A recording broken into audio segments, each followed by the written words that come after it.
2 दिवसापूर्वी 70,000 कोटीच्या सिंचन घोटाळ्याचा आरोप करतात, अशोक चव्हाणांवरती आरोप करतात, ते आज मंचावरती असणार आहेत.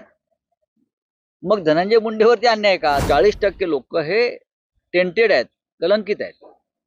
आणि ते कलंकित आहेत हे स्वतः देवेंद्रजी फडणवीस आणि नरेंद्र मोदी हे वारंवार सांगत राहिले. आता ते कसे काय मग स्वच्छ झाले? त्यामुळे धनंजय मुंडेंना एक न्याय. बघा, प्रधानमंत्री आहेत, देशाचे प्रधानमंत्री मुंबईत येतात.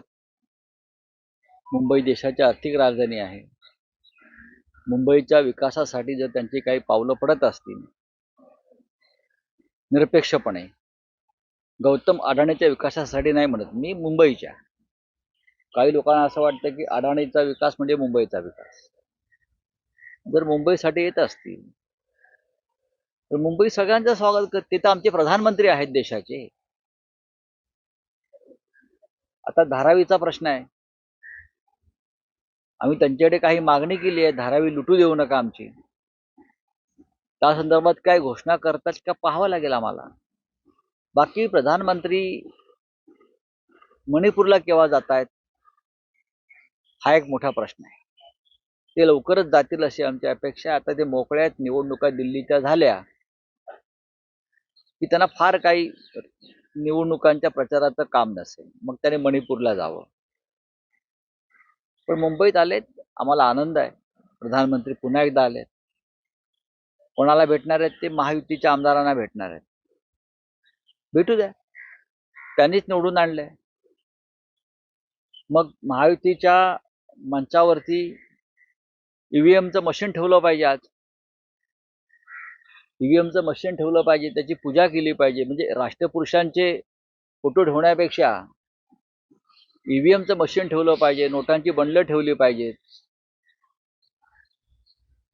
आणि मग ह्या सगळ्यांच्या माध्यमातून हा जो महायुतीला विजय प्राप्त झाला, त्या विजयाच्या शिल्पकार मग मंचावरती येतील.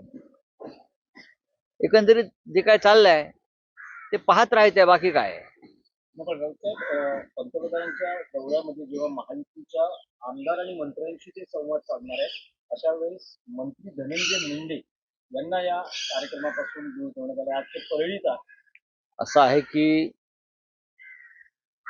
धनंजय मुंडे यांना कार्यक्रमापासून दूर ठेवण्यात आलंय नाही आलंय याच्याविषयी माझ्याकडे अधिकृत माहिती नाही. खरं म्हणजे अजित पवार, हसन मुश्रीफ असे अनेक मंत्री, बरं का, असे अनेक मंत्री आहेत ज्यांच्यावर स्वतः आमच्या प्रधानमंत्र्यांनी भ्रष्टाचाराचे आरोप केले होते जाहीर मंचावरून. प्रफुल्ल पटेल, मग त्यांना पण दूर ठेवणार आहेत का? ही ढोंग आहेत, ही सोंग ढोंग आहेत. अजित पवारांवरती जे प्रधानमंत्री 2 दिवसापूर्वी 70,000 कोटीच्या सिंचन घोटाळ्याचा आरोप करतात, अशोक चव्हाणांवरती आरोप करतात, ते आज मंचावरती असणार आहेत. मग धनंजय मुंडेवरती अन्याय का? जर तसा असेल तर, जर खरोखर तसा असेल तर मुंड्यांवरती अन्याय का? महायुतीमध्ये 40% लोक हे टेंटेड आहेत, कलंकित आहेत. आणि ते कलंकित आहेत हे स्वतः देवेंद्रजी फडणवीस आणि नरेंद्र मोदी हे वारंवार सांगत राहिले. आता ते कसे काय मग स्वच्छ झाले? त्यामुळे धनंजय मुंडेंना एक न्याय आणि इतर मंत्र्यांना दुसरा न्याय, हा काय प्रकार आहे? हे फार संशोधनाचा विषय आहे.